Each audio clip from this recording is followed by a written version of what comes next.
Bonjour à tous, on se retrouve aujourd'hui pour la recette du panforte, le gâteau de Noël italien.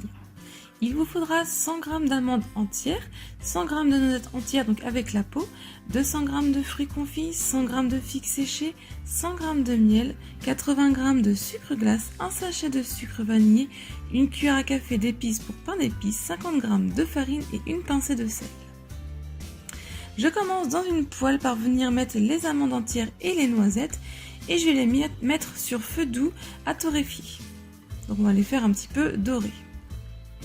Une fois que c'est fait, je les mets de côté à laisser refroidir. Dans une petite casserole, je viens mettre le miel, le sucre glace, le sachet de sucre vanillé, l'épice pour les pains d'épices et une pincée de sel.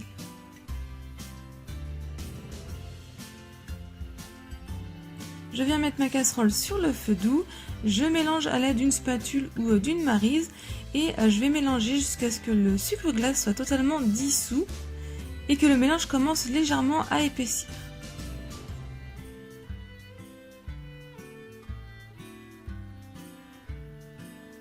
Ensuite, je mets mon mélange de côté. Dans mon robot mixeur, je viens mixer mes noisettes et amandes. Alors, je donne quelques petits à-coups, c'est pour un petit peu les mixer, mais en laissant quand même des morceaux.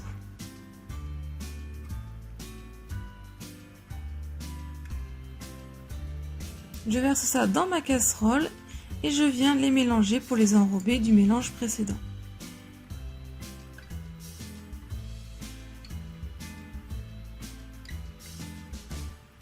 Ensuite, j'y ajoute mes fruits confits. Et pareil, je viens remélanger. Donc là, vous pouvez arrêter de mélanger dans la casserole et mettre ce mélange-là dans un petit plat. Ce sera plus facile à mélanger. Ensuite, je viens mettre mes figues séchées et je vais venir aussi les mixer assez grossièrement.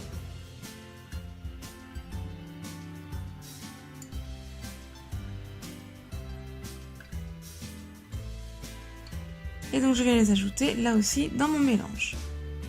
Je viens bien mélanger pour que tout soit bien incorporé ensemble.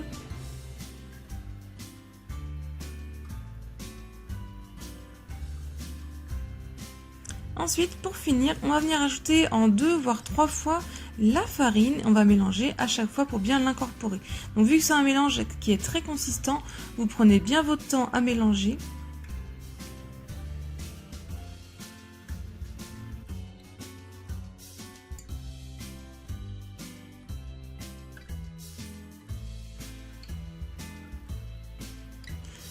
Ensuite, je viens prendre ma plaque du four avec du papier de cuisson en dessous. Je viens prendre mon moule de 20 cm et je viens donc beurrer tout le tour.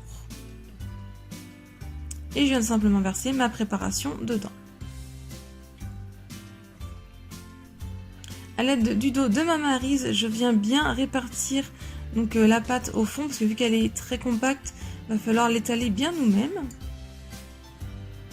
Et une fois que c'est fait, on fait cuire à 150 degrés pendant 30 minutes. Une fois le temps écoulé, on peut sortir le plat du four et on va laisser totalement refroidir. Une fois totalement refroidi, on peut le démouler et ensuite on va venir le saupoudrer bien généreusement de sucre glace. Après, je vais venir l'étaler avec les mains. On n'hésite pas à en faire tomber bien sur les bords. Et donc avec l'excédent qui est tombé sur les bords, on vient replier avec le papier de cuisson pour que ça mette du sucre glace donc sur les bords du gâteau. Et voilà, votre gâteau de Noël, le panforte, est prêt. Ensuite, vous le filmez dans le film alimentaire et à température ambiante, il se conserve pendant 2 semaines. La recette est terminée, j'espère que ça vous a plu. Si c'est le cas, mettez un petit j'aime, laissez-moi un petit commentaire. Si ce n'est pas encore fait, pensez à vous abonner. Venez me rejoindre sur mes réseaux sociaux. Et si vous voulez voir d'autres recettes, je vous laisse cliquer sur le côté. Et moi, je vous dis à très vite. Bye!